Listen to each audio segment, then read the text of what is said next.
I got into the funnel business. We started building funnels for people. Then I got into doing virtuals. Then I opened a publishing division that was on track to do $1 million in the first year, writing people's books for them. And then October of that year, we did $1.3 million in that month.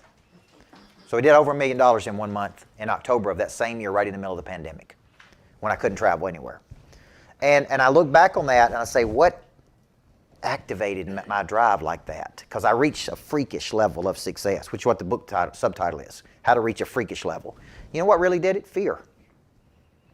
Fear of what? Fear of losing everything. That is really what activated my prey drive.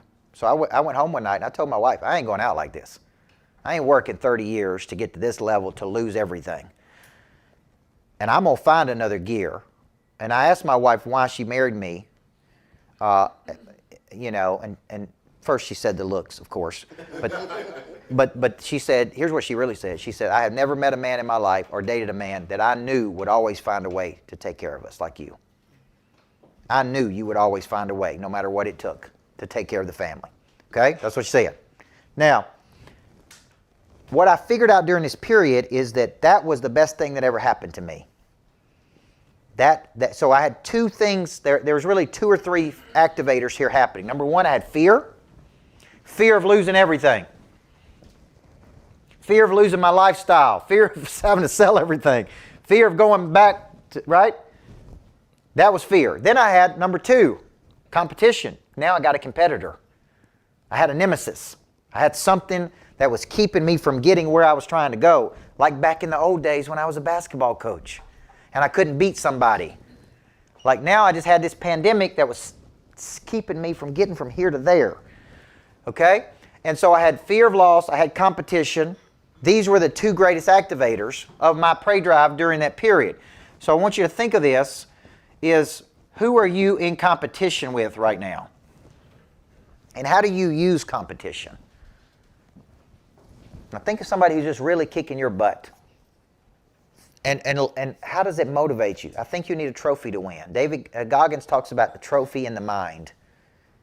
You don't have a trophy in the trophy case, but you got a trophy in your mind. That's a competitor. How many of you grew up being competitors? How many of you hate losing? See? You got to call on this a little bit more. You got to call on this a little bit more. You got to, like you went to Milette's thing this weekend. Who all went to Milette's thing? Okay, was that good? Yeah. Those guys are good. This is better. See? Thank you very much. Get that on camera right there.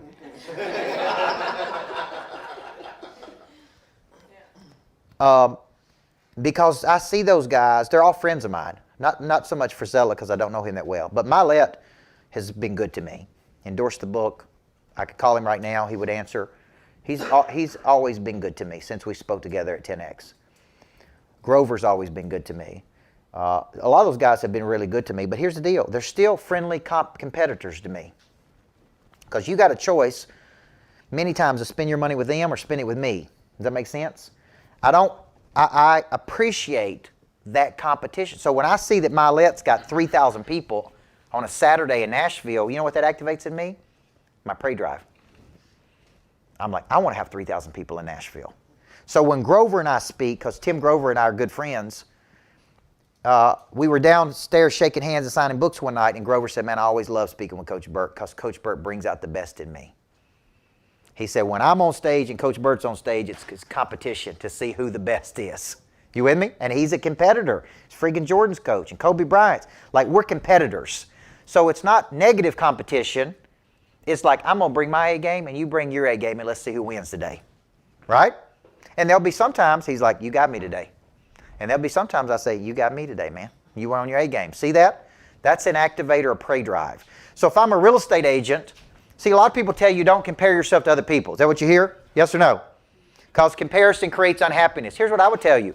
Find the best people in the world and compare yourself to them.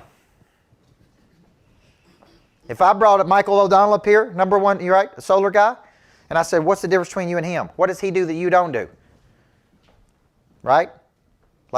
Like I had an adversary when I was a coach in Shelbyville High School right down the road. I couldn't beat this dude named Rick Insell. Took me 7 years to beat him, and I beat him in an exhibition game.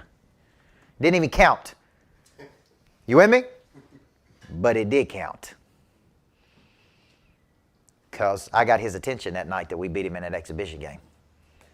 And you know what it told me? We can do this. We can do this. I can play in this arena. So for you, I would tell you don't compare and live in an unhappy state. Like, don't live in a state where you're constantly unhappy. Live in the gap. Live in the gain, not in the gap. But here's what I would tell you. You need some competition to light your fire every now and then. Yes or no? Yes. You need to look up. Don't look down. Don't compare yourself to people down here. Compare yourself to people up there. So fear and competition. Now, look at number 3. Exposure is I see something with the eyes or in the mind. So how many of you, when you're around big-time people, it activates your prey drive? See, you know what I love about this lodge? When I pull up to it in the morning, it activates my drive. You know why I'm building the Greatness Factory in downtown Nashville? Because the energy in downtown Nashville. I love, it activates, when I'm in downtown Nashville, it's think bigger, right? I want to be right down in the middle of all that action. I want to hear the music playing, because that is exposure, okay? And exposure is, man, I've seen something. And it's like Jay Kinder says, when you see something, you can't unsee it. Once you've seen it, now I can't unsee it, right? Once I see it and I got to go for it, now I can't go back to the way I used to be. Okay? When I was coming up in this business, they paid me $250 a day and $40 per diem. It's awfully hard to eat nice on $40. I stayed in crappy hotels, microtels, Clarions. I hate them Clarions. Clarions dress the lobby up, make it look good, then you get to the room and it's bad. And man, I stayed in so many crappy hotels when I was doing this, coming up through the business. I made up my mind, man, I ain't doing this anymore. You with me? I said, man, once I stayed in a nice hotel, I'm like, this is the way to live right here. This is so much better than that, right? Once I got a taste of it, I'm like, I ain't going back there. So the point is, this is seeing something that activates your prey drive, okay? So I got fear of losing. I got competition. I got exposure to something. Now, this is what I was saying a minute ago. This is why in today's world, this is what's really hard to build, because so many people are working from home. How many of you know that you perform at a higher level when there's environment and expectation? I'm going to use a musical example. I had kind of an artist come one night who was in a rut, and I paid him to play here at the lodge at a concert. It's one of my good friends, been playing on Broadway for years, and Broadway is brutal. It will absolutely, if you don't make it, it'll just knock the life out of you, because you go down there every night and you play and you got different people and it seems like it'd be fun, but if you never make it and you just do that every night for years, you almost come to resent it. You understand what I'm saying? It's like, I got to go sing songs and I got to play for everybody who's drunk and I got to do this and I'm going to make $40 tonight. So one of my buddies had done that for 10 years on Broadway. And my wife kept saying, man, he's in a rut and he don't have any passion and he ain't got any drive. And so I hired him to come out here and play. And that gave him a little kickstart. And then I brought in Lewis Bryce, which is Lee Bryce's brother. And he had all this fire and energy, and because he's up and coming, he's trying to make it big. And I'm sitting there watching my guy over there on the side. And I walked up there and got the microphone. I said, I want to see you two sing together.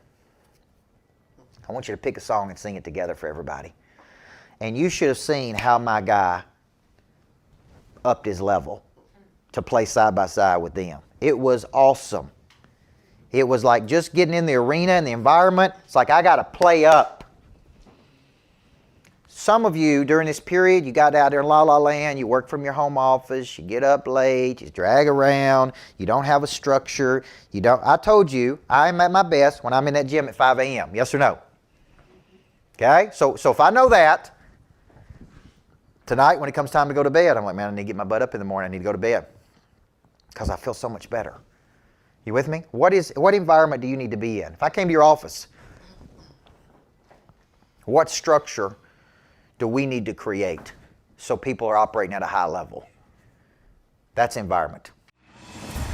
Before I get started, there is one very important question I have to ask you. Coach Micheal Burt, Monster Producer Academy CEO. He's a personal friend of mine. What good is it to have knowledge with no desire? What good is it to have desire with no skill? What good is it to have knowledge and skill with no confidence? A big part of activating your prey drive is finding and refining your talent. This is something that helps you get to the next place. People are made up of 4 parts: a body, a mind, a heart, and a spirit. You need to know you, and then you need to have an awareness, and sometimes you don't even know what you need. So all 4 parts of our nature have to be clicking. Your hard skill solves my problem. The bigger the problem, the more money people will pay to solve it. Everything is valuable to your future. What I'm really paying you for is your past. A monster producer combines multiple skills to dominate a market. When you get to wake up every day and do what you love doing, man, it is hard not to be motivated.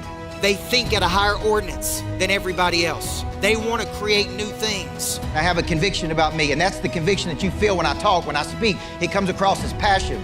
You got to learn how to connect to another person at such a deep level that it moves them. You have goals, you have targets, but you don't have a sense of urgency. They're going to exchange money, energy, they're going to raise capital, they're going to start new businesses, there's going to be joint ventures. I think your purpose finds you. It is activated. The word activate means to initiate. Discipline, which is a derivative of the word disciple, which means to give yourself to a person or cause you believe in. Do you believe in your future, yes or no? When we know better, we do better. Finding the problem that you are uniquely qualified to solve, and you don't know what problem you really solve for whom, then there is no big financial exchange right there. You should leave here thinking bigger today than when you came. And I want to shake your hand and look you in the eyeball when you make this decision. Thank you. We'll see you in the back. God bless you. Thank you. Thank you. Thank you.